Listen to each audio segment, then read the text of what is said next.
नमस्कार विद्यार्थी मित्रांनो. कर्मयोगी अकॅडमी थ्रू आपण नाशिकमध्ये शाळेवरती म्हणजे जे आयोगाचे एक्झाम सेंटर असतात त्या एक्झाम सेंटरवरती आपण ऑनलाईन 2025 साठी टेस्ट सिरीज घेत आहोत.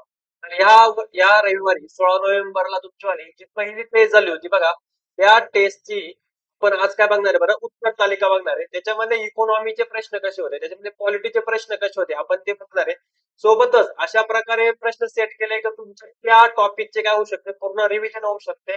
त्यामुळे तुम्हाला हा व्हिडिओ तुम्ही शेवटपर्यंत बघा. ठीक आहे, आपण सुरुवात करू. अगोदर टेस्ट बद्दल जर बोलायचं झालं तर बघा, तुम्हाला ही टेस्ट आयोगासारखीच एकदम पेपर सेट केलेला आहे. तुम्हाला ड्युअल लँग्वेज मध्ये पेपर दिसेल तुमचा. आणि जो पेपरचा जो स्टँडर्ड ठेवलेला आहे, काही प्रश्न हे वन लाईनर, काही प्रश्न हे बहुपर्यायी, त्या हिशोबाने सुरुवातीला तुमच्या इतिहासाने सुरुवात केली, जो आयोगाने पॅटर्न सेट केलेला आहे त्याचप्रमाणे आपण केलेले आहे. तर आपण आता इकॉनॉमीचे जे प्रश्न आहेत ते आपण प्रश्न एकदा बघू. इकॉनॉमीचे प्रश्न तुमचे चालू होता बघा 21 पासून. आयोगाचे पण तुमचे इकॉनॉमीचे प्रश्न आहे ते 21 पासून होत आहे.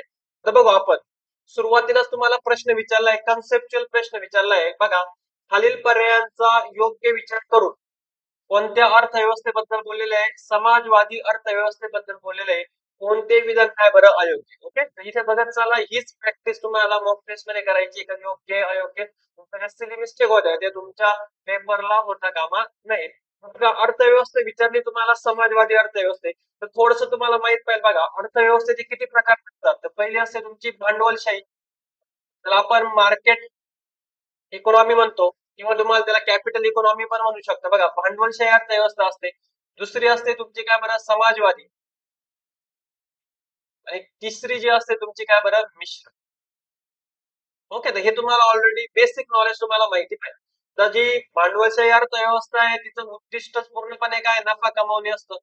यांचं उद्दिष्ट थोडस काय असतं बरं, समाज कल्याण असतं, लोक कल्याण असतं, सरकार. कारण इथे समाजवादी अर्थव्यवस्थेमध्ये सर्व मालकी हक्क कोणाकडे असतो बरं, सरकारकडे असतो. इथे तुम्हाला कोणाकडे असतो तर खाजगीकडे असतो. आणि मिश्रमध्ये दोघांचंही अस्तित्व असतं, सरकार प्लस काय बरं तुमच्यावाले खाजगी. आणि भारताने स्वातंत्र्यानंतर कोणत्या अर्थव्यवस्थेचा पुरस्कार केला, तर ते आहे मिश्र अर्थव्यवस्था. मिश्र अर्थव्यवस्थेकडून आपण चाललेलं बघा भांडवलशाही अर्थव्यवस्थेकडे 1900 किती बरं 91 नंतर. तर तुम्हाला कधी प्रश्न विचारला तर तुम्हाला बेसिक नॉलेज माहित पाहिजे. स्वातंत्र्यानंतर विचारलं तर मिश्र अर्थव्यवस्थेचा स्वीकार केला, आणि 1991 नंतर मिश्र अर्थव्यवस्थेकडून कुठं झालं आपण, भांडवलशाही अर्थव्यवस्थेकडे. पण तो मधला पिरियड आहे बघा आपल्याकडे, जो नेहरूंचा आणि इंदिरा गांधींचा आहे, त्यांचा जास्त करून जोर हा कशावर होता, समाजवादीवर होता. त्याच्यामध्ये कोणता, लोकशाही आपला आला बघा. लोकशाही प्रकारची लोकशाही, आपला समाजवाद हा वेगळा आहे असं त्यांनी सांगितलं होतं. बघा, तर याचे प्रश्न काय विचारले तुम्हाला की समाजवादी अर्थव्यवस्थेमध्ये. बघा, पहिलंच बघू आपण, या अर्थव्यवस्थेमध्ये उत्पादन साधनांची मालकी सरकारकडे असते. यस, हे विधान तुमचं काय बरं, बरोबर आहे.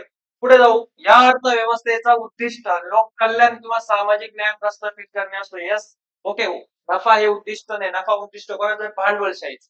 ओके, आता नफा उद्दिष्ट असल्यामुळे भांडवलशाही अर्थव्यवस्थेमध्ये चैनीच्या वस्तूंवर जास्त जोर दिला जातो. लक्षात ठेवा, कोणत्या वस्तूवर, चैनीच्या वस्तूंवर. त्यातून जास्तीत जास्त काय भेटणार आहे, नफा भेटणार. पुढचं बघा, या अर्थव्यवस्थेमध्ये ग्राहक हे सार्वभौम असतो. बघा, सार्वभौम या शब्दाचा अर्थ काय आहे, का ग्राहकावरती कोणत्याही प्रकारचे बंधने नसतात. बघा, समाजवादी अर्थव्यवस्थेमध्ये प्रॉब्लेम काय होतो का, नियंत्रण सरकारच्या असल्यामुळे हे कोणता माल उत्पादित करायचा आहे किंवा कोणता माल उत्पादित करायचा नाही याच्यावरती पण सरकारचं नियंत्रण आहे. अशा काही गोष्टी असतील. फॉर एक्झाम्पल, मी एक्झाम्पल साठी जर घेतलं, समजा ड्रग्स आहे, तर बऱ्याच देशामध्ये म्हणजे ज्या सरकार असेल त्या ड्रग्सला परवानगी देईल का, परवानगी देणार नाही. एखादा व्यक्ती त्याला ड्रग्स घ्यायचे, मग ड्रग्स घेऊ शकतो का त्या देशामध्ये, तर नाही घेऊ शकत आहे. तर त्याच्यावरती कोणाचे बंधन आले बरं, सरकारचे बंधन आले. म्हणून लक्षात ठेवा, समाजवादी अर्थव्यवस्थेमध्ये ग्राहक हा काय, सार्वभौम नसतो. इथे काय बोला होता बरं, नसतो. ओके, म्हणून तुमचं उत्तर आहे बघा 3 नंबरचं. जे अयोग्य विचारले ते तुमचं काय बरं, 3 नंबरचे. ओके, पण भांडवलशाही अर्थव्यवस्थेमध्ये चैनीच्या वस्तूंवरती काय केला जातो, फोकस केला जातो, जे लोकांना काय जास्त आवडतील, कारण त्यांचं उद्दिष्ट काय, नफा कमावणे. म्हणून याचं उत्तर तुम्हाला कळलं असेल. ग्राहक सार्वभौम कुठे असतो, भांडवलशाही अर्थव्यवस्थेत असतो. इथे ग्राहक सार्वभौम नसतो. पुढे बघा काय म्हटलेलं आहे, की या अर्थव्यवस्थेमध्ये अकार्यक्षमता आणि उत्पादकता काय कमी असू शकते. यस, भांडवलशाही अर्थव्यवस्थेमध्ये काय तुम्हाला पूर्णपणे काय दिलेलं आहे, फ्रीडम दिलेलं आहे. फ्रीडम आहे. यालाच आपण लेजेस फेअर असं सुद्धा म्हणतो का. प्रश्न जर कधी म्हटला विचारला तुम्हाला लेजेस फेअर म्हणजे काय, तर लेजेस फेअर पण तुम्हाला माहिती पाहिजे. तर ते पण भांडवलशाही अर्थव्यवस्थेला म्हणून जातो. भांडवलशाही अर्थव्यवस्थेचा तुमचावाला ॲडम स्मिथ जे फादर ऑफ काय तुमच्यावाला इकॉनॉमी आहे, त्यांनी सुद्धा पुरस्कार केलेला आहे त्यांचा वेल्थ काय बरं नेशन मध्ये. यावेळेस त्यांनी सांगितलं होतं की जर तुमच्या व्यक्तीचा विकास करायचा असेल तर त्याच्यावरती बंधने नकोय. आणि म्हणून भांडवलशाही अर्थव्यवस्थेमध्ये फ्रीडम असल्या कारणाने तिथे उत्पादकता आणि कार्यक्षमता काय आहे, जास्त असू शकते. परंतु इकडे जर तुम्ही विचार केला बघा समाजवादीच्या याच्यामध्ये, तिथे तुमची काय होते उत्पादकता काय होते म्हणा कमी होऊ शकते, कारण नियंत्रण गव्हर्नमेंटचं असतं. म्हणून चौथं पण विधान तुमचं काय बरं बरोबर आहे. म्हणून याचा ऑप्शन क्रमांक 3 एकदम कन्सेप्च्युअल तुमचा वाला पेपर सेट केलेला आहे बघा, प्रश्न सेट केलेला आहे. तुम्हाला माहित पाहिजे तिन्ही अर्थव्यवस्थेच्या बाबतीमध्ये. येस, पुढचा प्रश्न बघू आपण.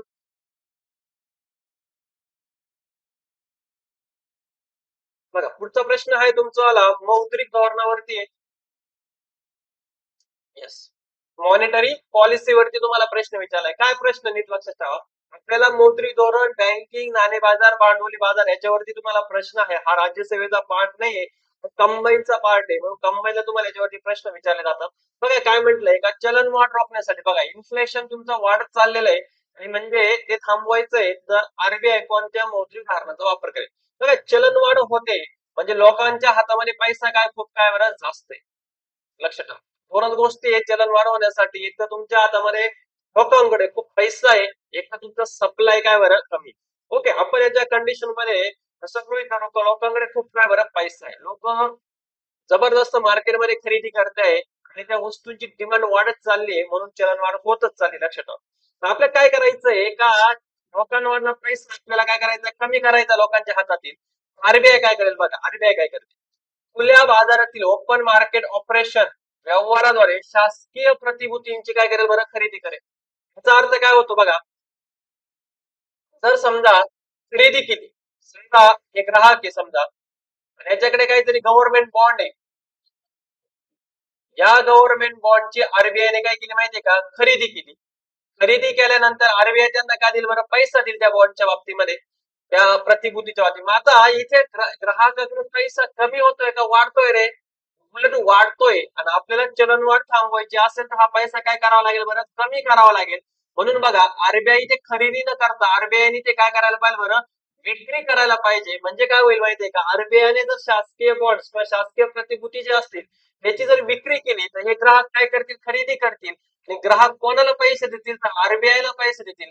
म्हणजे त्यांचा मार्केट मधला पैसा जो कमी होईल आणि पैसा कोणाकडे जमा होईल बरं आरबीआय कडे जमा होईल. लक्षात ठेवा. म्हणून चलनवाढ जर तुम्हाला थांबवायची असेल तर इथे तुम्हाला शासकीय प्रतिभूतींची काय करावं पाहिजे आरबीआयने विक्री करायला पाहिजे. खरेदी केल्याने अजून लोकांच्या हातामध्ये पैसा काय येतो बरं जास्त येतो. म्हणून तुमचं पहिलं विधान हे काय बरं चुकीचं आहे. पुढचं बघा रोख राखीव प्रमाण यांच्या दरात काय करेल बरं वाढ करेल. यस, तुमचे जे सीआरआर बघा तुम्हाला थोडंसं आधी तत्व माहित पाहिजे. पहिली गोष्ट मौद्रिक धोरणाचा वापर करताना तुमची जी साधनं आहे ही साधनं तुमची कोणती आहे तर संख्यात्मक साधनं आहे तुमची वाली आणि कोणती साधनं आहे गुणात्मक साधनं आहे. ओके, संख्यात्मक साधनामध्ये तुमची वाली बघा प्रत्यक्ष साधनं आहे तुमची वाली आणि कोणती बरं अप्रत्यक्ष साधन. हे प्रत्यक्ष मध्ये तुमची वाली बघा सीआरआर आहे, याला आपण रोख राखीव प्रमाण म्हणतो. एसएलआर तुमचा वाला वैधानिक रोखीव प्रमाण म्हणतो. आणि अप्रत्यक्ष साधने याच्यामध्ये तुमचा बँक रेट येतो, तुमचा रेपो व्यवहार येत्या रिव्हर्स रेपो येतो, एमएसएफ येतो, ओपन मार्केट काय येतं बरं ऑपरेशन येते. या सगळ्या तुमच्या गोष्टी अप्रत्यक्ष साधनांमध्ये येतात. गुणात्मक मध्ये येतं काय तुमचं वाला बघा कर्जाचं रेशनिंग असेल, ओके कारवाई प्रत्यक्ष कारवाई असेल, ओके नंतर काही तुम्हाला पूर्व सूचना द्यायच्या असतील, या सगळ्या गोष्टी याचा रिलेटेडच नाही याच्यामध्ये, या गुणात्मक साधनांमध्ये येते तुमच्यावाले. लक्षात ठेवा. तर तुम्हाला प्रश्न काय विचारलाय त्यांनी की रोख राखीव प्रमाण यांच्या दरात वाढ करेल. आता तुम्हाला याचे प्रश्न असे पण विचारतील कोणते प्रत्यक्ष संख्यात्मक साधन आहेत सीआरआर आणि एसएलआर आहे, कोणते अप्रत्यक्ष संख्यात्मक साधन आहेत हे तुम्हाला माहिती सर्व पाहिजे. ज्यावेळेस बघा सीआरआर हा कोणाला बँकांना आरबीआय जवळ ठेवायचा असतो बघा, कोणाकडे ठेवायचा असतो आरबीआय कडे आणि कशाच्या स्वरूपात फक्त कॅश पैशाच्या स्वरूपात ठेवायचा असतो. स्वतःच म्हणजे जे काही बँका आहे समजा तुमच्यावाल्या अनुसूचीच्या बँका नसतील ते स्वतः जवळ पण ते ठेवू शकतात, परंतु शक्यतो ते आरबीआय जवळच ठेवतात. आणि एसएलआर हा स्वतः जवळ ठेवायचा असतो बँकांना. तुमचा पैसे, सोने, शासकीय प्रतिभूती कशामध्ये पण तुम्ही ठेवू शकता. आता काय होतं की ज्यावेळेस आरबीआय रोख राखीव प्रमाण यांच्यावर वाढ करते, फॉर एक्झाम्पल घेऊन आपण की 100 रुपयामधले 4% ठेवायचे आरबीआय कडे, म्हणजे 4 रुपये ठेवायचे. उरले किती बँकांकडे? 96 रुपये, आणि 96 रुपये कर्ज देऊ शकते बँक लोकांना, असं समजा. हा सीआरआर वाढवला, समजा 10 रुपये केला, 10% केला, तर 10 रुपये द्यायचे आरबीआयला. आणि आता किती झाले रे तुमच्यावाले? 90 रुपये राहिले बँकांकडे. म्हणजे बँकांची कर्ज देण्याची क्षमता काय झाली रे? कमी झाली. कर्ज देण्याची क्षमता कमी झाल्यामुळे लोकांच्या हातामध्ये पैसा जास्त उपलब्ध होईल का? नाही. लोकांच्या हातात पैसा जास्त उपलब्ध होणार नाही, इन्फ्लेशन होणार नाही. म्हणून तुमचं आलं बघा, रोख राखीव प्रमाण, एसआरआर यांच्यामध्ये, बँक रेट यांच्यामध्ये वाढ केल्यानंतर याला महाग पैशाचं धोरण म्हणतो आपण. महाग पैशाचं धोरण म्हणजे डिअर मनी. या डिअर मनीचाच आपण वापर करतो बघा चलनवाढ रोखण्यासाठी. म्हणून तुमचं हे विधान काय बरं? बरोबर आहे. तुमचं काय बरं चुकीचं आहे? का चुकीचं मी तुम्हाला मागाशी एक्सप्लेन केलं. अशी प्रॉपर तुमची रिव्हिजन बसली पाहिजे बघा इकॉनॉमीला. कन्सेप्च्युअल वेनं घेण्याचा प्रयत्न करा. ज्यावेळेस 2022 ला आम्ही एसटीआयच्या मेन्सला होतो, 2021 ला, त्यावेळेस 55 मार्काला इकॉनॉमी असायचं. इकॉनॉमीचा बराचसा पाठ हा कमी केलेला आहे, पण त्यावेळेस एका चॅप्टर तुम्हाला 10-10, 8-8 प्रश्न विचारले जायचे, लक्षात ठेवा. त्यावेळेस 55. आता तुम्हाला मेन्सला पण 10 मार्काला आहे आणि प्रीला पण 15 मार्काला आहे. पुढे बघू आपण. महत्वाची समिती आपण कोट केली बघा, राष्ट्रीय उत्पन्न समिती बघा. ओके, का प्रश्न विचारू शकतो? तर 1949 हिची स्थापना आहे तुमच्यावाले बघा, 4 ऑगस्ट 1900 किती बरं? 49. जवळपास 75 वर्ष तुमच्यावाले होत आलेले 2024 मध्ये या समितीला. तर एखाद्या वेळेस जर कधी आयोगाने प्रश्न विचारला किंवा त्यांनी जो अहवाल दिलेला बघा, त्या अहवालाला सुद्धा काय जवळपास 75-76 वर्ष तुमचे काय होत आलेले, त्याच्यामुळे तुम्हाला त्याचा प्रश्न विचारू शकता बघा. माहित काय पाहिजे तुम्हाला की राष्ट्रीय उत्पन्न समिती 4 ऑगस्ट 1949 स्थापना आहे. तुम्हाला सगळं माहित पाहिजे. त्याचे अध्यक्ष कोण होते? त्याचे अध्यक्ष होते पीसी नोबीस अध्यक्ष होते. त्याच्यामध्ये अजून कोण सदस्य होते? तर डी आर गाडगीळ सदस्य होते. आणि त्याच्या अजून एक होते बघा, बी के आर व्ही राव एक सदस्य होते. ओके, 3 सदस्यही होती. जिथे जिथे 3 सदस्य राहते शक्यतो तिथे आयोग प्रश्न विचारण्याचा प्रयत्न करते. नोबीस अध्यक्ष झाले, गाडगीळ आणि बी के आर व्ही राव का होते? सदस्य होते. तुम्हाला हे माहित पाहिजे बघा, बी के आर व्ही राव यांना फादर ऑफ काय म्हणते? अकाउंटंट. फादर ऑफ अकाउंट म्हणजे लेखा प्रणालीचे काहीतरी त्यांना जनक म्हटले. एकदा तुम्ही चेक करा फक्त, शक्यतो तेच उत्तर असं तुमचं बघा. काय म्हटलंय का राष्ट्रीय उत्पन्न समितीने जे मोजमाप केलेले, पहिलं मोजमाप तर तुमचं दादाभाई नौरोजी यांनी केलं होतं. ऑफिशियली मोजमाप यांनी केलं होतं बघा, बी के आर व्ही राव म्हणजे ऑडिटर. ते ऑडिट केलं होतं त्यांनी, त्याचं फादर ऑफ ऑडिट असंच काहीतरी म्हटलं त्यांना. बघा, पहिलं ऑफिशियली त्यांनी केलं होतं. पण जर प्रश्न केला तर दादाभाई नौरोजींनी पण केलं. ते समजा सगळ्यात माहित पाहिजे. दादाभाई नौरोजी असेल तुमचे, विल्यम असेल तुमचेवाले, ओके, तर लॉर्ड कर्जन असं त्या काय सगळं तुम्हाला माहित पाहिजे. दरडोई उत्पन्न किती सांगितलं तुमचं, वार्षिक उत्पन्न किती सांगितलं तुमचं, तुम्हाला सगळं माहिती पाहिजे. आता राष्ट्रीय उत्पन्न समितीने 1948-49 मधलं सांगितलं बघा. या वर्षाचं नाव त्यांनी मोजमाप केला, तर 2 अहवाल पाठवले. 1951चा एक अहवाल आहे, हा पहिला अहवाल होता, आणि 1954चा अहवाल आहे, तो अंतिम अहवाल होता. आतापर्यंत अंतिम अहवालावरती आयोगाने प्रश्न विचारलेले, पण जर कधी पहिल्या अहवालावर विचारले तर त्यावेळेस लक्षात ठेवा 8,710 कोटी रुपये राष्ट्रीय उत्पन्न होतं पहिल्या अहवालानुसार. 1951ला तो अहवाल दिला, 255 रुपये तुमचं दरडोई उत्पन्न होतं. आणि हे जे उत्तर आहे बघा, 8,650 कोटी 1946, हे तुमचं 1954च्या अंतिम अहवालानुसार होतं. ओके, तर तुम्हाला माहित पाहिजे पर्यंत 8,650 कोटी खूप वेळा प्रश्न विचारलाय. जर कधी हा प्रश्न आला पहिल्या अहवालानुसार, तर तुम्हाला माहित बघा 8,710 कोटी आणि किती रुपये? 255. अजून प्रश्न थोडासा अवघड काय केलाय का तुम्हाला? ढ मारायचा आहे कोणत्या ऑप्शन मध्ये? बरं, दुसऱ्या ऑप्शन मध्ये. कारण बरेच लोक 4 मारून देतील, कारण 4 चौथ्या नंबरला आहे. काय तुमचा 2 नंबरला, म्हणजे उत्तर काय बरं? 2 नंबर. अशा लेवलला आपण थोडेसे ऍडव्हान्स म्हणजे थोडस मॉडर्न टू हार्ड लेवलला आपण काय केलेलं आहे, प्रश्न सेट केलेला आहे, जेणेकरून मुलांच्या कोणत्याही प्रकारच्या सिली मिस्टेक होणार नाही. राहिली गोष्ट अजून याच्यामध्ये काय करू शकतो तुम्हाला, याच्या शिफारशी तुम्हाला माहित पाहिजे. सीएसओ एनएसओ ची काय करा, स्थापना करा. म्हणून यांनी कोणत्या पद्धतीचा वापर केला तर ही पण माहित पाहिजे बघा. निव्वळ उत्पादन आणि निव्वळ ना ह्या गोष्टी तुम्हाला माहित पाहिजे. जर कधी प्रश्न विचारला तर येस, बाकीचं आपण सगळं तुमच्या लेक्चरला स्टार्टिंगचं लेक्चर आहे तिथं आपण सगळं कव्हर केलेलं. पुढे जाऊ आपण. रंगराजन समितीवरती प्रश्न बघा, दारिद्र्यावरती प्रश्न तुम्हाला विचारला जातो. आतापर्यंत आयोगाने भरपूर वेळा 11-12च्या आकडेवारी मोजली. आपण थोडस मागे गेलोय. 2009 आता हे अनेक क्वेश्चन्स राहते तुम्हाला थोडस. आपण इथे इलिमिनेशन मेथड न इथे काय आहे जाऊ बघा. रंगराजन समितीनुसार 2009-10 साठीच्या दारिद्र्य रेषेचा अंदाज ग्रामीण भागासाठी आणि शहरी भागासाठी दरमहा किती रुपये निश्चित केला. ओके, तुम्हाला माहित पाहिजे बघा, हा आयोगाने खूप वेळा रेट टाकले 972 आणि 1407. तर हे तुमचं 2000 किती बरं 11 आणि किती बरं 12च. म्हणजे इथपर्यंत आयोगाने प्रश्न टाकले का पर डे किती 11-12चा. तर पर डे तुम्हाला ग्रामीण भागासाठी 30, शहरी भागासाठी किती बरं 47. आपल्याला विचारलंय 9-10च. तर तुमचा पहिला ऑप्शन काय होतं बरं इलिमिनेट. राहिला बघा तिसरा ऑप्शन 816 आणि 1000 रुपये. हे सांगितलंय सुरेश तेंडुलकर समितीने. दोन्हीही आकडेवारी 2011 आणि 12 साठीचे. लक्षात ठेवा, मी तुम्हाला इथेच रिव्हिजन करून देतो बघा. दोन्हीही आकडेवारी तुमची 2011 आणि साठी बरं 12 साठीचे पण तुमची वाली. पण ही आहे तुमची रंगराजन समितीची, ही आहे तुमची सुरेश तेंडुलकर समितीची. 972 आणि 1407 आणि 816 आणि शहरी भागासाठी किती बरं 1000. ओके, या दोन्हीही आकडेवारी बघा 2009 आणि कितीच्या बरं 10च्या. ओके, तर सुरेश तेंडुलकरच्या ज्या दरडोई खर्च आहे तो नेहमी रंगराजन समितीपेक्षा काय होता कमी होता. कारण त्यांनी फक्त अन्न शिक्षण आणि आरोग्याचाच समावेश केला होता. परंतु रंगराजन समिती MMRP या पद्धतीचा वापर केला. तुम्हाला माहित पाहिजे बघा 3 आपल्या पद्धती. एवढं सगळं कव्हर करता येणार नाही आपल्याला. URP, MRP आणि अजून काय बरं MMRP. MMRP याच्यामध्ये तुमच्याला खूप गोष्टी आहेत. राहणीमानाच्या दर्जा, कपडे, चपला वगैरे सर्वांचा समावेश होतो. त्यामुळे साहजिक खर्च काय होणार तुमचा वाढणार आहे. म्हणून बघा याचं उत्तर आहे बघा, हे तर नाही राहणार तुमचं आता. हे सुरेश तेंडुलकर समितीचं आहे तुमचं 2009-10चं. हे तुमचं उत्तर आहे बघा 801 रुपये आणि 1198.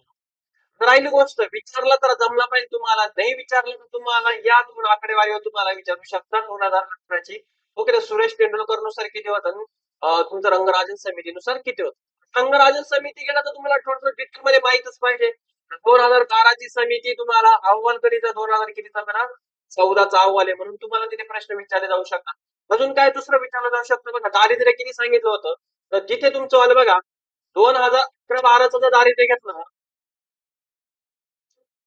हे तुमचं जवळपास 29 पॉईंट, म्हणजे आता एवढं एवढं मी तुम्हाला डिटेल मध्ये म्हणजे एवढं एवढं काय तुम्ही लक्षात नका ठेवू. 29 पॉईंट समथिंग आपण 5% घेतलं, 29.5% सांगितलं होतं बघा कुणी रंगराजन. त्याच्यामध्ये तुमचं आलं ग्रामीण दारिद्र्य जास्त होतं. फॉर एक्झाम्पल 30.6%च्या आसपास असेल काहीतरी. शहरी दारिद्र्य तुमचं आलं 26% आसपास होतं. तर अप्रॉक्सिमेटली लक्षात ठेवा हे दारिद्र्य तुम्हाला विचारलं जाऊ शकतं बघा. ग्रामीण भागाचं दारिद्र्य काय तुमचं आलं जास्त आहे 30%च्या आसपास आहे. टोटल दारिद्र्य 29 पॉईंट काय बरं 5 आहे. अजून काही कॅलरीज जर विचारलं तर बघा ग्रामीण भागासाठी कॅलरीज सांगितल्या होत्या त्यांनी 2155 आणि शहरी भागासाठी कॅलरी सांगितल्या बघा 2090. हा पण भविष्यामध्ये येणारा प्रश्न तुम्हाला एक्सपेक्टेड आहे. कारण आतापर्यंत तुम्ही फक्त 2100 कॅलरीज आणि 2400 कॅलरीज वरती फोकस केलेला आहे. तुमचा अलग कार्यगट असेल, लकडवाला असेल, सुरेश तेंडुलकर समिती असं त्यांनी कंटिन्यू केला पुढे. परंतु रंगराजन समितीनुसार जर काही विचारलं तर 2155 ग्रामीण भागासाठी आणि शहरी भागासाठी काय 2090. थोडस डिटेल मध्ये करा, कारण दारिद्र्यावरती तुम्हाला प्रश्न येत राहतो. डिटेल मध्ये जर केला तर थोडस डिफिकल्ट लेवलला आला तर तुम्हालाच आला पाहिजे प्रश्न. हा अप्रोच ठेवा, कारण सोपे जर PYQ विचारलं जसं 32-47 तर बऱ्याच जणांना हे प्रश्न येतात. हे काही मेरिट डिसाइडर नसतात. थोडस डीप मध्ये तुम्ही करण्याचा प्रयत्न करा. सोबतच बघा तेंडुलकर समितीची पण आकडेवारी तुम्हाला माहित पाहिजे जसं 21% 9%. 11-12ची बघा सेम आहे, यांची जास्त आहे कारण यांचा गोष्टी पण जास्त होत्या, विचारात त्यांनी निकष पण जास्त घेतले होते. यांचे कमी 21.9. शहरी भागासाठी 13.7% दारिद्र्य सांगितलं आणि ग्रामीण भागासाठी काहीतरी तुमचं आलं थोडं तुमचं 25 पॉईंट काहीतरी समथिंग तुम्हाला सांगितलं. हे तुम्हाला माहित पाहिजे. टोटल 21 पॉईंट किती 9%. डिटेल मध्ये तुम्हाला करायचं. ठीक आहे, पुढे जाऊ आपण. बघा टॅक्स वरती प्रश्न विचारलाय, थोडासा कन्सेप्च्युअल प्रश्न थोडा इथे विचारलाय तुम्हाला. कर संक्रमणामध्ये तुमच्यावर आहे 2 टप्पे होते, एक कर आघात आणि एक कराचा काय बरं बोजा. लक्षात ठेवा, आघात म्हणजे कराचा बोजा, हे तुम्हाला माहित पाहिजे. थोडस मी तुम्हाला सांगतो बघा. कर आघात, जो कर भरणारे, भरणारा व्यक्ती, भरणारे त्याच्यावरती कर आघात होतो. आणि कराचा बोजा म्हणजे ज्याच्या खिशातून काय जाणार आहे बरे पैसे जाणार आहे, हे तुम्हाला माहित पाहिजे कन्सेप्ट. बघा, कर संक्रमणामध्ये 2 गोष्टी, 2 टप्पे, कर आघात आणि कराचा काय बरं बोजा. कर आघात म्हणजे काय, का जो कर करणारे, फॉर एक्झाम्पल आपण घेऊ की तुम्ही एखादी वस्तू घेतली दुकानदाराकडून, बघा तो शॉपकीपर आहे आणि त्याच्याकडून तुम्ही एखादी वस्तू घेतली. ओके, समजा तुम्ही समथिंग काहीतरी 100 रुपयाची वस्तू घेतली, त्याच्यावरती 10% काय लागला, कर लागला. हा 10% कर बघा तुम्ही करणार आहे का, म्हणजे 10 रुपये तुम्ही स्वतः भरणार आहे का तिथे जाऊन, म्हणजे जीएसटीचं पोर्टल ओपन करून तुम्ही स्वतः ती सिस्टीम करणार आहे का, तर नाही. तो कोण भरणार आहे बरं, शॉपकीपर. म्हणून नेहमी कराचा आघात हा कोणावर होतो बरं, शॉपकीपरवर झाला. परंतु कराचा बोजा कोणावर आहे, ग्राहकावरती. कारण हे 10 रुपये जे वसूल केले जातील ते तुमच्या खिशातून वसूल केले जातील, ही तुम्हाला कन्सेप्ट कळली पाहिजे. इमिजिएट इफेक्ट, जो प्रारंभिक टप्पा आहे तो कोणावर होतो, यांच्यावरती होतो. ओके, आणि तुम्हाला प्रारंभिक आणि हा तुमचा अंतिम टप्पा आहे. ओके, तर हे तुम्हाला माहिती. बघा काय म्हटलंय, कर संक्रमणामध्ये कर आघात हा ग्राहकावर होतो, तर हे विधान चुकीचं आहे. कराचा बोजा हा कोणावर असतो, आघात हा ग्राहकावरती. कर आघात हा नेहमी कर भरणाऱ्यावरती होतो, म्हणून पहिलं विधान तुमचं चुकीचं आहे. खाली चला हा उत्तर घ्या. पुढे बघा, कर आघात हा संक्रमणाचा कोणता प्रारंभिक टप्पा आहे, पहिल्यांदा याच्यावरती होईल, म्हणजे तुमचं बरोबर आहे. जेव्हा कर आघात आणि कर बोजा एकाच व्यक्तीवर पडतो त्यावेळेस त्याला प्रत्यक्ष कर म्हणतात. यस, इन्कम टॅक्स एक्झाम्पल तुम्ही घ्या, आयकर भरणारे पण तुम्ही, तुम्हाला स्वतः भरावं लागतं पोर्टल मध्ये जाऊन आणि तुमच्या खिशातून पैसे जाणार आहे. परंतु अप्रत्यक्ष कराच्या बाबतीमध्ये लक्षात ठेवा, अप्रत्यक्ष कराच्या बाबतीमध्ये कराचा आघात आणि कराचा बोजा हा वेगवेगळ्या व्यक्तींवर होत असतो. तर आपण अप्रत्यक्ष कर होतो, जसं आपण जीएसटीचं एक्झाम्पल बघितलं, पूर्ण कन्सेप्च्युअल प्रश्न विचारला होता. म्हणजे तो आता तुमचा क विधान बरोबर आहे, म्हणून याचं उत्तर आहे फक्त ब आणि काय बरं. ओके, याचा कन्सेप्ट तुम्हाला माहिती पाहिजे. ओके, पुढे जाऊ आपण. सरकारचे खालीलपैकी कोणते बिगर विकास खर्च आहेत. आता याच्यामध्ये मी तुम्हाला जास्त हे करीत नाही एक्सप्लेन, कारण कॉमन सेन्सवर प्रश्न बघा. इथे म्हटलेले नॉन डेव्हलपमेंट, याच्यापासून कोणत्याही प्रकारचा विकास होत नाही, असं कोणता खर्च आहे. पण इलिमिनेटेड मेथड न जाऊ. बघा, आरोग्यावरील खर्च, आरोग्यावरती खर्च केल्याने लोकांचा काय होतो, विकास होतो. लक्ष, सिंपल लॉजिक आहे ना. समजा साधा आणि सिंपल लॉजिक घेणार आहे आपण, की एखादी इंडस्ट्री कामगारांवर चालते आणि त्या कामगार सारखे आजारी पडत असेल तर त्या इंडस्ट्रीचं उत्पादन वाढेल का, इंडस्ट्रीचं उत्पादन वाढणार नाही. तर देशाची तुमची वाली उत्पन्न वाढेल का, तुमची गुंतवणूक वाढेल का, रोजगार वाढेल, अशा गोष्टी निर्माण होतात. शक्यतो कशावर आले, तुमच्या हेल्थवर आलं. म्हणून बघा, बऱ्याच लोकांनी, बऱ्याच प्रायव्हेट कंपनी त्यांनी काय केलं, आता विमा काढून ठेवल्या, वेगवेगळ्या सुविधा फॅसिलिटी, हेल्थ फॅसिलिटी केल्या, कारण त्या व्यक्तीचा मुळे आपल्या म्हणजे उत्पादनावर काही परिणाम होऊ नये. आरोग्याचा खर्च हा नेहमी तुमचा विकासात्मक खर्च असतो, बिगर विकासात्मक म्हणता येणार नाही. म्हणून तुमचं बघा, इलिमिनेट करायचं बघा, तुमचा इलिमिनेट गेला, इलिमिनेट गेला, राहिला आता ब कड आणि करायला ब. याच्यामध्ये ब आणि क फिक्स बघा. संरक्षणावरील खर्च हा तुमचा आता काय अविकासात्मक खर्च आहे तुमचा वाला. न्याय व्यवस्थेवरील खर्च पण तुमचा काय बरं, अविकासात्मक खर्च किंवा बिगर विकासात्मक खर्च आहे. सामाजिक सेवेचा विचार करू आपण. सामाजिक सेवेमध्ये तुमचे शिक्षण, आरोग्य, या सगळ्या गोष्टी आहेत, हे विकासात्मक खर्च आहे बघा. म्हणून तुमचा टर्म पर्याय इलिमिनेट होतो, राहत उत्तर तुमचं काय. आणि तुम्हाला कन्सेप्ट माहित पाहिजे. आता बऱ्याचशा गोष्टी तुम्हाला, पोलीस प्रशासन असेल, पोलीस प्रशासनावरील जो खर्च असतो तो तुमचा बिगर विकासात्मक खर्च असतो, हे माहित पाहिजे तुम्हाला सर्व गोष्टी. पण शिक्षण आणि आरोग्यावरचा किंवा सामाजिक सेवेवरचा जो खर्च असतो नेहमी तुमचा विकासात्मक खर्च. पुढे जाऊ. तुमचा प्रश्न बघा, खालीलपैकी कोणत्या समितीने प्रादेशिक ग्रामीण बँकांच्या विलिनीकरणाची शिफारस केली. करंट मध्ये आलेला प्रश्न तुम्हाला माहित असेल. आता आरआरबी चे तुमचे जे 43 आरआरबी आहे, ओके, तर 43 आरआरबी चे आता पुन्हा विलिनीकरण करून 28 आरआरबी तुम्हाला काय करायचे आहे. आता न्यूज मध्ये करंट मध्ये तुम्ही जर सिम्प्लिफाईडचं जर करंट बुक वाचत असेल तर त्याच्यामध्ये आलेला काय तो प्रश्न, तोच प्रश्नाच्या लिंकेज आपण विचारलं तर तुम्हाला पहिलं माहित पाहिजे. आरआरबी 2 ऑक्टोबर 1900 किती बरं, 75. 2 ऑक्टोबर 1975 ला तुम्हाला काय बरं, एम नरसिंहन समितीच्या शिफारशीनुसार काय झालेली बस स्थापना झालेली. अध्यादेश काढला होता आणि या अध्यादेशाने 5 RRB स्थापन केल्या होत्या. तुम्ही विचारात गेले तर 50 वर्ष पूर्ण पण होते तुम्हाला 2 ऑक्टोबर 2025 ला, त्याच्यामुळे प्रश्न येऊ पण शकतो. मग या 5 RRB कोणत्या तुमच्या ते माहित पाहिजे तुम्हाला. जसं मोरादाबाद आहे, नंतर तुमचे काय बरं गोरखपूर आहे, नंतर तुमचे काय भिवानी. भिवानी तुमची जयपूरमध्ये येते, सॉरी जयपूर नाही म्हणतात, भिवानी तुमची हरियाणामध्ये. नंतर तुमचं जयपूर आहे आणि तुमचं काय बरं माल्टा आहे. ह्या 5 तुमच्या RRB काय केल्या होत्या बरं, स्थापन केल्या होत्या 2 ऑक्टोबर 1900 किती बरं 75 ला. ओके, तर ही तुम्हाला बेसिक समिती तुमची नरसिंहन समिती, या समितीच्या हा पर्याय तो तुमचा गेला तिथे. या समितीच्या शिफारसीने सांगितलं होतं, याने अजून एक शिफारस केली होती की पुनर्भांडवलीकरण करा.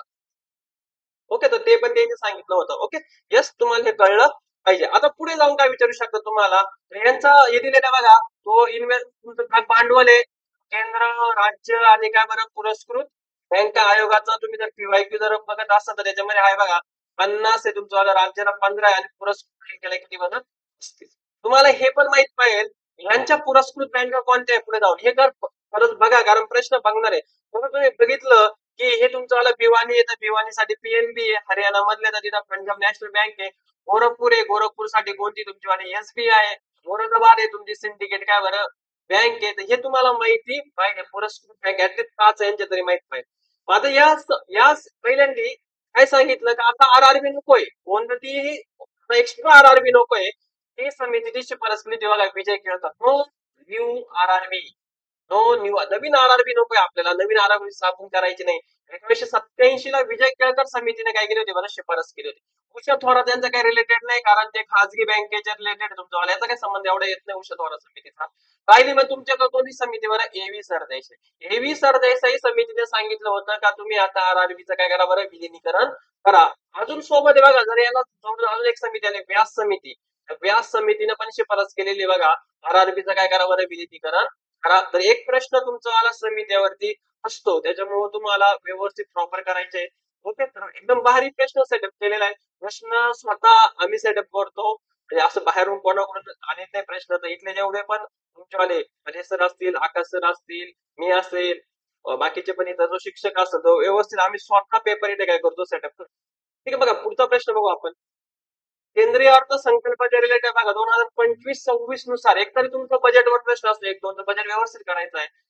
सर्वाधिक महसुली जमेचा स्रोत खालीलपैकी कोणत्या बघा, थोडस आवडतंय का तुम्ही. आता प्रश्न काय विचारला तुम्हाला महसुली जमेचा. ओके, तुम्हाला जमायचे तुम्हाला 2 भाग माहित पाहिजे बघा. एक असे तुमची महसुली जमा आहे, एक तुमचं काय बरं भांडवली जमा आहे. महसुली जमेमध्ये तुमचं कर आणि काय येतं, करेतर येतं, आणि भांडवली जमेमध्ये तुमचं कर्ज आणि बिगर कर्ज येतं. ही तुम्हाला माहिती पाहिजे, हा चार्टच तुम्हाला माहिती पाहिजे. प्रश्न काय, बरेच लोकांची याच्याकडून हे झालेली सिली मिस्टेक झालेली.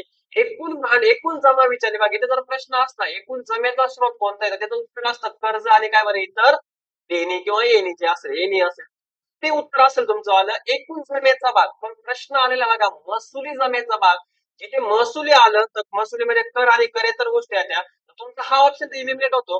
राहिला बघा तुमच्याकडे GST राहिला, तुमच्याकडे कंपनी कर राहिला, कॉर्पोरेट टॅक्स आयकर. तर सध्या आयकराचं उत्पन्न हे GST पेक्षा काय बरं जास्त आहे, म्हणून याचं उत्तर आहे बघा 4 नंबरचं. तरी जर प्रश्न आला तर बघा बरेच लोक याचं उत्तर GST मारतील, ज्यांचा अभ्यास नाही बरोबरची अभ्यास आहे. तुम्हाला 2025-26 अर्थसंकल्प व्यवस्थित बघायचा. महसुली जमेचा एकूण भाग विचारला तर त्याचं उत्तर आयकर आहे, परंतु एकूण जमेचं विचारलं तरी उत्तर काय कर्ज आणि काय आहे इतर देणे. तर थोडस तुम्हाला इथे बघायचं होतं पाणी. ओके, ठीक आहे, पुढे जाऊ आपण. पुन्हा प्रश्न बघा 2001 मध्ये सुरू झालेल्या ग्रामोदय योजनेबद्दल खालीलपैकी कोणते घटक आहे. 2001 ची योजना आहे, 25 वर्ष पूर्ण झालेले. अशीच एक योजना आहे बघा जी विचारली होती 2-1 वर्षापूर्वी, भारत निर्माण योजना. ओके, 16 डिसेंबर 2000 किती बरं 5 ची योजना आहे. ओके, भारत निर्माण योजना. तर तुम्हाला विचारला जाऊ शकतो बघा, दोन योजना थोडस सिमिलॅरिटीज आहे. फक्त ही जी योजना ही ग्रामीण भागातील पायाभूत विकास करायचा होता, ही थोडी एक बिझनेस योजना मध्ये किंवा बिझनेस प्लॅन योजना तुम्हाला म्हणता येईल. परंतु काय बघा, मला मी दोन गोष्ट सांगतो. या योजनेमध्ये अमोदय योजनेमध्ये शिक्षण, आरोग्य, गृहनिर्माण आणि पोषण या सर्वांचा समावेश होता. हे उत्तर पैकी सर्वच. परंतु भारत निर्माण योजनेमध्ये काय होतं बघा, भारत निर्माण योजनेमध्ये तुमचा शिक्षण आणि आरोग्याचा समावेश नव्हता, म्हणून आयोग तुम्हाला इथे फसवू शकतो, लक्षात ठेवा. कोणत्या योजनेमध्ये शिक्षण आणि आरोग्याचा समावेश नव्हता, तर भारत निर्माण योजनेमध्ये.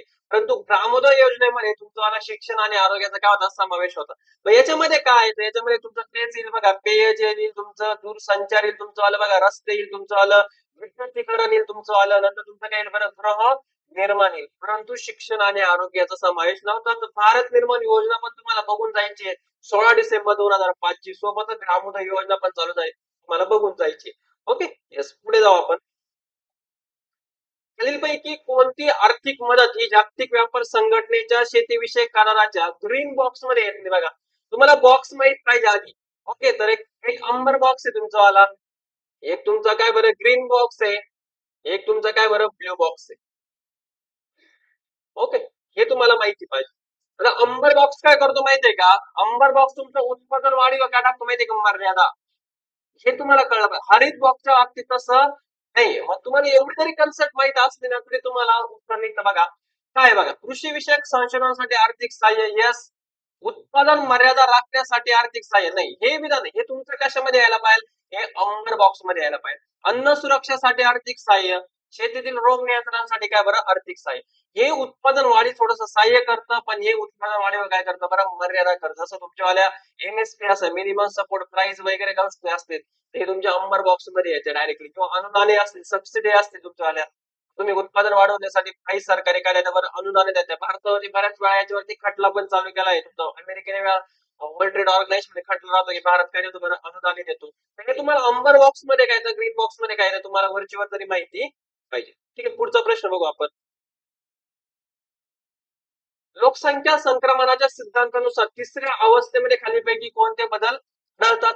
तर तुम्हाला लोकसंख्या संक्रमणाचे 5 टप्पे तुम्हाला माहिती पाहिजे. ओके, थोडस घरी जाऊन तुम्ही बघा, चला काही होमवर्कला पण तुम्हाला प्रश्न असले पाहिजे, आणि लोकसंख्येवरती पण तुम्हाला प्रश्न विचारला जातो. मग पहिला टप्पा आहे का, जन्मदर आणि मृत्यूदर दोन्ही काय जास्त राहतात. तुम्हाला काय बघा, जन्मदर आणि मृत्यूदर, थोडासा मृत्यूदर कमी होतो, पण जन्मदर तेवढंच राहतो. आणि तिसरा टप्पा आहे तुमचा दोघेही काय काय कमी होत्या, स्थिर लोकसंख्येकडे जातो. तिकडे बघा, याचा उत्तर तुमचा 2 नंबरचा आहे का, जन्मदर आणि मृत्यूदर दोन्ही कमी होतात तुमच्या तिसऱ्या अवस्थेमध्ये. थोडस अजून म्हणणं आहे का तुम्हाला, घरी जाऊन थोडस बघायचंय, लुकआउट करा की पहिल्या अवस्थेत कोणते देश आहे, दुसऱ्या अवस्थेत कोणते, तिसऱ्या अवस्थेत कोणते आहे, भारत कोणत्या अवस्थेमध्ये, नंतर चौथ्या अवस्थेत कोणता आहे, आणि जी शेवटला जी पूर्ण लोकसंख्या थांबून जाते किंवा कमी कमी व्हायला जाते, तिथे कोणता देश आढळतो. तर तुम्हाला प्रश्न विचार, डायरेक्ट प्रश्न विचार, भारत कोणत्या अवस्थेमध्ये, तुम्हाला जपान कोणत्या अवस्थेमध्ये, तुम्हाला हे विचारू शकतात. तर थोडस घरी जाऊन तुम्हाला करायचं नाही. पुढे जाऊ बघा, अजून एक कन्सेप्च्युअल प्रश्न बघा. घटक किमतीला मोजल्या जाणाऱ्या स्थूल देशांतर्गत उत्पादन अनुदानाचा समावेश होतो. तर तुम्हाला फॅक्टर कॉस्ट काढता आली पाहिजे बघा. फॅक्टर कॉस्ट कशी काढतो आपण, तुमची जी मार्केट प्राइस आहे, लक्षात ठेवा, तुम्हाला हे माहित असेल बघा, एफसी आणि काय बरं एमपी, पण जीडीपी, एनडीपी, जीडीपी दोघींना मोजतो. जीडीपी ऍट फॅक्टर कॉस्ट असेल, जीडीपी ऍट तुमचा काय बरं मार्केट प्राइस असेल. तर तुमचं बघा, याच्यातून काय करतो फॅक्टर कॉस्ट काढताना, तुमचा मार्केट प्राइस मधून आपण अप्रत्यक्ष कर काय करतो बरं, मायनस करतो, प्लस काय करतो बरं, मार्केट प्राइस मध्ये बाजार किमतीमधून जर तुमचेवाले अप्रत्यक्ष कर मायनस केले आणि अनुदाने जर तुम्ही ऍड केले, तुम्हाला कोणती कॉस्ट भेटते बरं, कॉस्ट भेटते. तेच बघा, घट किमतीला मोजल्या जाणाऱ्या स्थूल देशांतर्गत उत्पादनात जीडीपी ऍट फॅक्टर कॉस्ट अनुदानाचा समावेश होतो. येस, अनुदाने आपण काय करतो बरं, ऍड करतोय, म्हणून अनुदानाचा काय होतं बरं, समावेश होतो. तर पहिलं विधान तुमचं काय बरं, बरोबर आहे. पण बघा, बाजार किमतीला मोजल्या जाणाऱ्या स्थूल देशांतर्गत उत्पादन अप्रत्यक्ष कराचा समावेश होतो. कोणत्या किमतीला मोजणे, बाजार. आपण फॉर्म्युला करू ना, एमपी जर काढायचा असेल तर हा मायनस अप्रत्यक्ष कर कॉस्ट मध्ये काय होईल बरं, ऍड होईल तुमचा, आणि मायनस काय होईल बरं, अनुदाने होईल. बाजार किमतीला मोजल्या जाणाऱ्या स्थूल देशांतर्गत तुम्हाला अप्रत्यक्ष करांचा का समावेश, तुम्ही वरील पैकी दोन्हीही विधाने तुमचे काय बरं, योग्य आहे. तर अशा तुम्हाला या फॉर्म्युलेचा, तुम्हाला या कन्सेप्टचा काय करायचा बरं, वापर करायचा आहे. एवढं. असाच एक प्रश्न 2 पेपर आला होता बघा, निव्वळ राष्ट्रीय उत्पन्न घसाऱ्याचा समावेश असतो का नसतो, असं एक बऱ्याच मुलं तिथे चुकले होते. त्या टाईपचा आपण प्रश्न सेटअप केलेला आहे. पुढे जाऊ आपण. तर कायदे तुम्हाला 1973चा जो आपला कायदा आहे बघा, फेरा कायदा आहे, फेरा कायद्याचं रूपांतर केलेलं बघा फेमा मध्ये केलेलं आहे. ओके, तर तो कायदा कोणता आहे, परकीय चलन व्यवस्थापन कायदा. इथे बघा फेमा कायदा 1999 होता. स्पर्धा कायदा आहे तर तुम्हाला माहित पाहिजे बघा, आधी MRTP कायदा होता 1969चा, त्याचं रूपांतर आपण स्पर्धा कायद्यामध्ये केलं. ओके, नंतर मग हाच MRTP त्याचं रूपांतर आपलं झालेलं बघा स्पर्धा कायद्यात. हा तुमचा FRBM आहे. याच्यामध्ये तुम्हाला महसुली तुटीच्या रिलेटेड, राजकोषीय तुटीच्या रिलेटेड तुम्हाला संकल्पना बघायची आहे, तुम्हाला एनकेसिंग समिती बघायची, सगळं आपण ऑलरेडी याच्या अगोदर जे सब्जेक्ट वाईज टेस्ट घेतलेले आहे त्याच्यामध्ये पूर्णपणे काय केलेलं आहे, एक्सप्लेन केलेलं आहे. तुम्ही इकॉनॉमिक्सची युट्यूब वरची सब्जेक्ट वाईज टेस्ट पण आहे, तिथे 100 प्रश्न तुम्हाला इकॉनॉमिक्सचे सापडतील, त्याचा पूर्ण इकॉनॉमिक डिटेल मध्ये एक्सप्लेन केले, तो पण व्हिडिओ तुम्ही नक्की बघा. ओके, पुढे जाऊ आपण. शेवटचे 2 प्रश्न राहिले तुमच्यावाले बघा. तुम्हाला पुन्हा करंटच्या रिलेटेड विचारलाय, रेमिटन्स रिसिव्हिंग, त्याच्यामध्ये काही हे नाही, तुम्हाला माहित पाहिजे साधी गोष्ट आहे, भारत हा सगळ्यात जास्त रेमिटन्स उतरत्या क्रमाने लावायचा आहे. म्हणजे सगळ्यात जास्त तर कोणाकडे, भारत, मेक्सिको, चीन आणि पाकिस्तान. मला ही माहिती द्यायची होती म्हणून मी तुम्हाला हा प्रश्न टाकला. इन फ्युचर तुम्हाला जर आयोगाने विचारत, सगळीकडे भारत वगैरे नाही, याच्यानंतर फिलिपाईन्स वगैरे पण येतो, लक्षात ठेवा. पाकिस्तान नंतर हे तुम्हाला माहित पाहिजे. एक नंबर भारत आहे, नंतर मेक्सिको, नंतर काय बरं चीन. रेमिटन्स तुम्हाला माहिती पाहिजे. याच्यामध्ये खूप लेवल जर गेले तुम्ही तर तुम्हाला माहित पाहिजे बघा. चालू खातं असतं तुम्हाला, एक असतं भांडवली खातं, पुन्हा चालू खात्यामध्ये पुन्हा दृश्य खातं, दृश्य खातं. या अदृश्य खात्यामध्ये रेमिटन्सचा समावेश होतो. दृश्य खात्यामध्ये फक्त वस्तूंचा समावेश होतो. परकीय व्यापारामध्ये आहे, मला एकदा तुम्ही बघून जा. ओके, आणि शेवटचा प्रश्न बघा.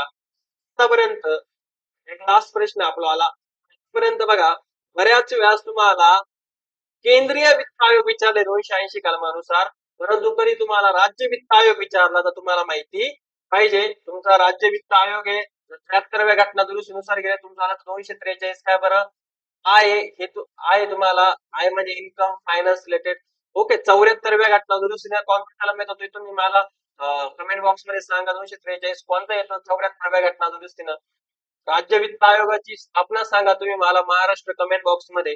आणि याच्या रिलेटेड प्रश्न विचारलाय करंटला आता तुमच्यावाले 6वा राज्य वित्त आयोग स्थापन झालेला आहे, तर त्याचे केसेस वाचून नाहीत. आता नितीन काय बरं करीर हे तुमचे काय बरं अध्यक्ष आहे, म्हणून याचं उत्तर बघा ही चुकीची थोडी. बाकीचं बघा, पहिला तुमचा कोण आहे शांताराम गोलप आहे, चौथा तुमचा JP डांगे आहे, पाचवा तुमचा कोण आहे विश्वनाथ गिरिराज आहे. तर ही माहिती द्यायची होती मला पुन्हा एकदा या प्रश्नातून. असे काही प्रश्न सेटअप केलेले आहे का तुम्हाला तिथून माहिती पण भेटू शकते. तुम्ही एकदा घरी जाऊन लुकआउट करा. महाराष्ट्र 6ची 6 राज्य वित्त आयोग तुमचे काय असले पाहिजे, पाठ असले पाहिजे. तसेच आपण काय करणार आहे बरं, प्रश्न म्हणजे आपल्या ज्या टेस्ट शाळेवरती आपण घेणार आहे, जास्तीत जास्त मुलांनी याच्यावरती काय करा, सहभाग घ्या. आणि जेवढा आमचा अनुभव असेल तुमचा आमचावाला, ज्या एज मध्ये आम्ही प्री आणि मेन्स क्वालिफाय झालेलो आहे, तर त्या अनुभवाचा तुम्हाला काय होऊ बरं, जास्तीत जास्त काय होऊ तुम्हाला प्रयोग हो. धन्यवाद.